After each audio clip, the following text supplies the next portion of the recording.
Hello friend, हाय। कैसे उम्मीद करती हूँ कि बहुत अच्छे होंगे आप लोग। और ये हैं लक्ष्मी जी और गीता जी। आज ये लोग जा रहे हैं, जो कि आप लोग देख सकते हैं। तैयारी हो गई, इनका बैग वैग सारा समेट गया है। अब ये लोग जा रहे हैं अपने गांव, मतलब जौनपुर से आए थे ये लोग। 3-4 दिन रुके थे। बहुत अच्छा लगा था इन लोगों के साथ में। ढेर सारे मस्ती की, एंजॉय किया, बिंदास हो गए। तो हेलो दोस्तों, नमस्ते, प्रणाम। कैसे हैं आप लोग? और गीता दीदी और रंजना दी आज घर जा रही हैं, तो बोलो जी, कहाँ जा रही हैं?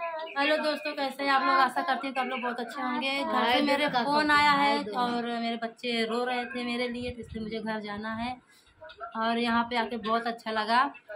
ये दोनों बहनें से मुझे बहुत प्यार मिला। अनीता दीदी से सबसे ज़्यादा प्यार मिला, उनसे भी बहुत प्यार मिला। यहाँ पे आकर मुझे बहुत अच्छा लगा। मैं चाहूँगी कि मैं फिर दोबारा आऊँ, लेकिन जब फिर समय मिलेगा तो मैं आऊँगी ज़रूर। और दोस्तों, आप लोग इनका बहुत सपोर्ट करिएगा और हमारा भी सपोर्ट करिएगा। आज तो मैं चल रही हूँ अपने घर जाने के बाद फिर वीडियो बनाऊँगी। तब तक के लिए बाय बाय, टाटा।